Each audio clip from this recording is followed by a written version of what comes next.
Ayan. Sabi naman natin, self-explanatory yan. Di ba? Pero ano yung ano yan? Ano yung ano? Narinig na siguro yung Sintel mo, no? Sa mga probinsya, meron yan. Sa Tagalog yata, Bulalakaw yata yan eh. Pero sa Pilipinas, Sintel mo, yung nangyari na sa amin yan. Sa bintana namin doon sa Bohol, mayroong puno ng niyog na mababa pa kasi mga bata pa yung niyog. Pagbukas ni Mama, mayroong apoy na gumagapang mula sa lupa, paakyat doon sa taas ng niyog. Tapos yung mismo ng ano ng niyog, puno, nakapantay lang sa bintana namin ng bahay. Bungalow style yung bahay namin noon na gawa lang sa kawayan, eh, bungalow style. So mababa lang talaga yung niyog. Ngayon, takot na takot si Mama kasi nasunog yung niyog eh. Pati yung mga ginit nasunog. Pero kinabukasan, pagising ni Mama namin, tingnan namin yung niyog, walang sunog. Yun yung sentel mo. So anong ibig sabihin ng Diyos dito sa mensahe na to?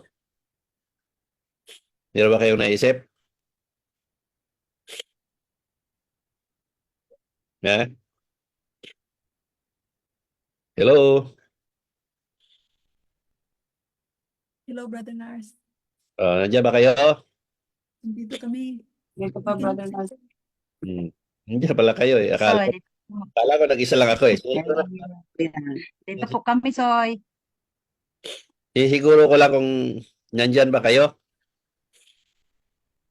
So, meron bang kayong naisip kung ano to? Sa lumang paniniwala. Nandiyan pala si Pedro eh. Hmm. Wala no. Ganun kasi mga estudyante eh. Nakikinig sa teacher, tapos palabas kabilang tainga. Kapag mag-question ng answer na, nakatingin para sa teacher. Tapos, Ano yan? palingon-lingon doon sa ano ba, saan yung bagtingan. Kailan ba't hilahin yung bagting para si by the bill? Di ba? So, ganun yon. Anyway, ganun naman talaga. Mahirap talaga ang mensahe ng Diyos sa unawain. Ah, Sabihin naman ninyo, sabi mo lang yan kasi ikaw ang may power of mind. Yun yung sasabihin ng tao palagi. Alam ko, meron kayong power of mind eh. Isabton ko yan, Nars. Hindi lang talaga ninyo na, kasi bakit si MJ? Di ko naman tinuturuan yan eh. Di ba? Pag gano'n nyo sa mga kakilala mo, sa mga kapitbahay mo, ang galing nyo mag-isip. Sabi ko, may sinasabi yan. Kasi pag tumingin, parang may kasalanan ako. Di power of mind ang kumakilos doon. Iba nga lang sa paggamit. So dito sa mensahe ng Diyos natin gamitin. So, yung sinabi ng Diyos dyan na mensahe, ang mga pare at pastor ay hinahantulan nila din sa Sintelmo. Bakit? Kasi sila yung sasabi na sila yung liwanag, sila yung nagtuturo sa katotohanan, sila yung daan.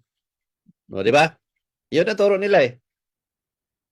Ngayon, yung sabi ni Jesus Christ, ito yung posporo. Ali lang yan ang panguntra niyan. Ito yung posporo. Ano yung posporo? Power of mind. Power ng Diyos. Yun yung, hindi mo to. Ito yung ipaliwanag mo sa kanila, sinag ng posporo, liwanag. O, di ba? Kung paliwanag ko tungkol sa paniniwala, ito ay kasinungalingan, ito ay katotohanan. Ito yung sinasabi ng Diyos na posporo. Na ako ang may hawak ng liwanag tungo sa kaligtasan. Ako ang totoong may dala ng kaligtasan. Kasi paano ka tumakbo ng madilim? Kung walang ilaw, takbo ka ng takbo, di mabangga ka sa puno, di mapahama ka. So, hindi ka ligtas. So, ito yung posporo na hawak ko, na pangaral, na sasabi ng Diyos, manggamot ka at mangaral. Ito yung mga paliwanag ko, kasabay ng power of mine, kasabay ng power ng Diyos, nagsama-sama, para matutunan ng tao. Kasi kayo, pag madilim, anong hanapin nyo? Posporo. Para magkaroon ka ng ilaw, liwanag. Maghanap kayo ng liwanag. Para may liwanag. Kasi madilim. Sa buhay ng tao, madilim ang tinatahak ninyo. Gawa sa maling turo. Nasabi nila sila ang liwanag. Silang nagdala ng kaligtasan. Hindi mga na sila magdala ng kaligtasan o liwanag dahil nga ang turo nila ay puro kasinungalingan. Ang nagtuturo, binansaga ng Diyos na biruang makasalanan. So saan kayo nakakaroon ng liwanag? Wala. So parang sintil mo. Itong nga pare at pastor.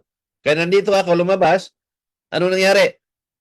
Di ba bumalik sa akin? Sinindihan ko, di sila makalapit. Kasi dahil sa power ng Diyos, dahil sa paliwanag ko. Marami nagtangka na lumapit sa akin para harapin ako pero hindi sila makalapit. Dahil doon ang power ng Diyos at paliwanag ko. Ngayon, ano nangyari? Bumalik uli. Nagtago, nagkubli doon sa masukal. Hanggang ngayon, walang isa sa kanilang nagpakita. Ito yung sinabi niyang sentel mo. Itong mga kaparian at kapastoran.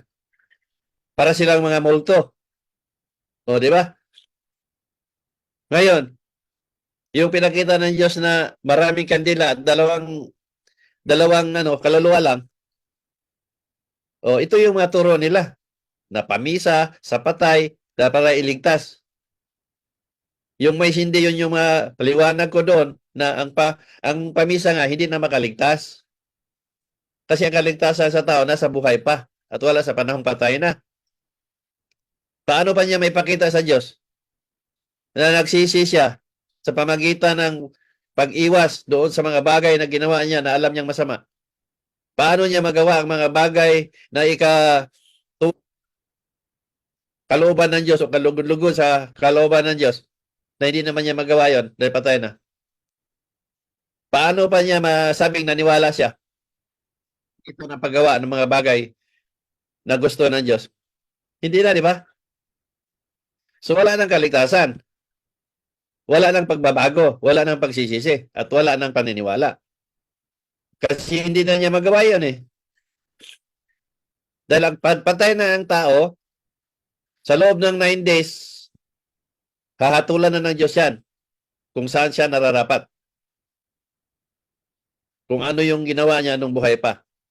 Kung gawain niya nung buhay pa, puro kasalanan, din sa impyerno siya. Pag puro kabutihan, kung ano man yung mga bagay na gawa niya na kinakatuwa ng Diyos, o di sa paraiso siya. Ngayon, para saan pa yung pamisa sa patay? Para iligtas. Wala na. Paano pa gagawin nun? Na nahatulan na siya. Lalo na yung mga turo ng mga pare ninyo. Na pag nagkasakit kayo, dinalaw kayo ng kaluluwa, hindi nyo pinamisahan. Kaya kayo nakasakit. Binigyan kayo ng sakit ng kaluluwa. Ang tindi naman ng kaluluwa na yun. May kakayahan magbigay ng sakit. Kaya nga siya na impyerno. Dahil sa gawain niya nung masama pa siya, anong buhay pa. Sa kasamaan niyang gawain, na impyerno siya. Ngayon, nasa impyerno na siya. Lalabas siya para magbigay ng sakit sa pamilya nga hindi nagpamisa. Paano nangyari yun? Kung ako ang kaluluwa, babalik pa kaya ako sa impyerno? Maglayas na ako, magtangmakas na ako. Pagpapalit ako ng muka, ipalit ko na yung muka ni Santo Papa para hindi na ako makilala. Di ba? Ngayon, ito man ang nasa paraiso, hindi siya napamisahan noong pamilya niya.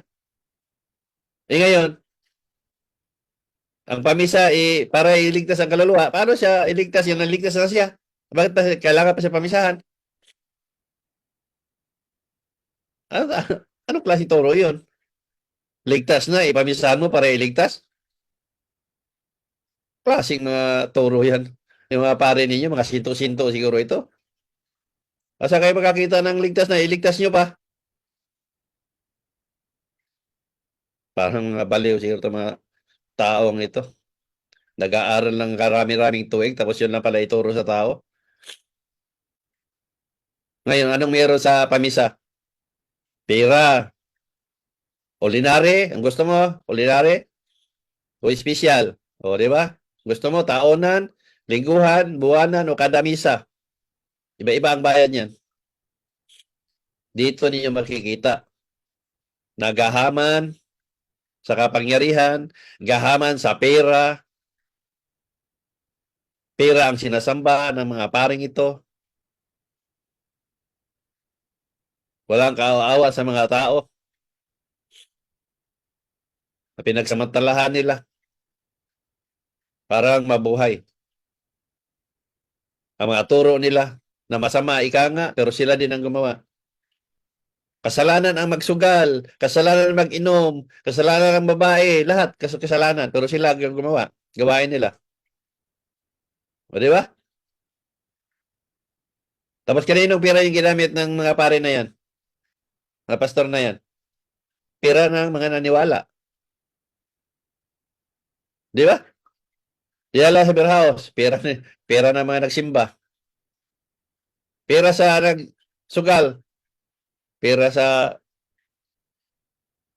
nagsimba.